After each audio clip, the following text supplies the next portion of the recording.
안녕하십니까, 피너스입니다.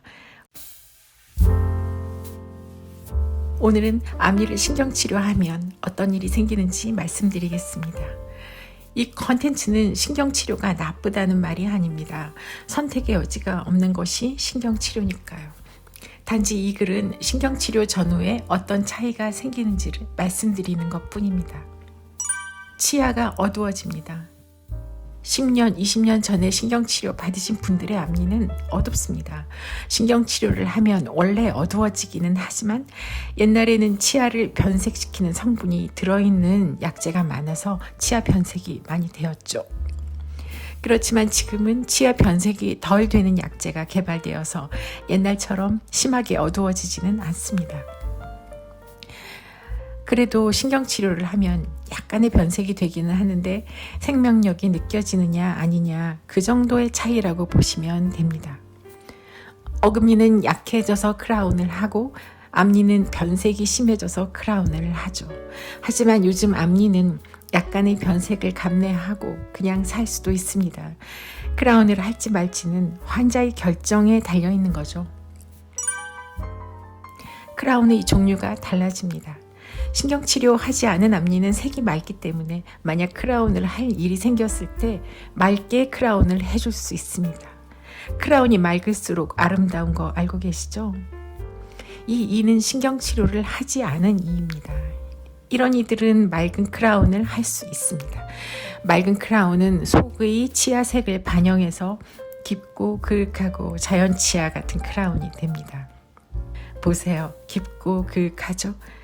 그런데 속의 이가 어두우면 그 어두움을 마스킹하기 위해 크라운이 불투명해져야 되고 크라운이 탁해집니다. 크라운이 탁해질수록 은은함과 자연미로부터 멀어지죠. 즉 맑은 이와 신경치료해서 어두워진 이는 크라운을 할 때 심미적인 출발선이 달라집니다. 이가 약해집니다.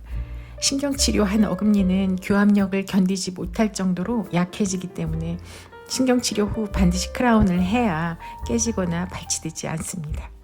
그러나 앞니 신경치료는 직접적인 크라운 이슈를 만들지는 않습니다. 왜냐하면 앞니는 어금니만큼 교합력을 세게 받지 않기 때문이죠. 그렇지만 충치가 심해져서 여기저기 빈 치아가 신경치료까지 받게 되면 크라운을 피할 수는 없게 됩니다. 치아 감각이 없어집니다. 치아의 신경은 평소에는 아무 감각이 없다가 치아에 문제가 생기거나 불편해지면 시리다 라고 표현합니다. 치아의 시림은 문제가 생겼으니까 빨리 치료하라는 신호죠. 그렇지만 신경치료를 하면 감각도 없어지기 때문에 치아에 질환이 생겨도 아프다고 표현할 수 없게 됩니다. 이 사진을 보세요. 만약 생리가 이렇게 썩었다면 시리고 진저리 치고 난리 났겠지만 신경치료한 이는 이렇게 썩어도 아픈 줄 모릅니다. 이렇게 신경치료한 이는 전혀 아프지 않은 장점이 있지만 아프다고 말을 안 하니까 저렇게 되지 않도록 강제적이고 주기적으로 모니터링을 해줘야 합니다. 신경치료된 앞니 크라운을 뜯으면 이미 늦을 때가 많습니다. 제가 크라운 너무 오래 쓰지 말라고 하는 것도 그래서입니다. 신경치료한 이도 아플 수 있습니다. 신경치료하면 감각이 없다는데 왜 아프냐 하시죠? 신경치료한 이도 뿌리 끝에 다시 염증이 생길 수 있고 이것을 뿌리 염증이라고 합니다. 신경치료를 완벽하게 하면 뿌리 염증은 일어나지 않겠죠. 하지만 완벽한 신경치료라는 것이 없습니다. 왜냐하면 신경은 단일 구조가 아니라 미세한 그물망 구조이고 신경치료로는 그물망 속에 촘촘히 박혀있는 미세 조직을 완벽하게 제거할 수 없습니다. 간혹 남은 조직에 염증이 생길 수 있는데 좀 끓기 시작하는 참에 마침 환자의 면역력마저 떨어지면 그 염증을 못 이겨내서 아프고 부을 수 있습니다.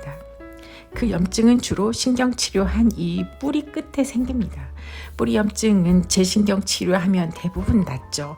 하지만 재신경치료를 해도 조금은 아프고 염증이 남을 수 있고 완전히 치료가 안 될 수도 있습니다. 그러나 조금 아프고 조금 허약하다고 해서 앞니를 발치하지는 않습니다. 앞니는 조금 아파도 그 자체로 사랑스러운 것이기 때문에 귀하게 대하고 사랑하면서 오래오래 함께 가야 합니다.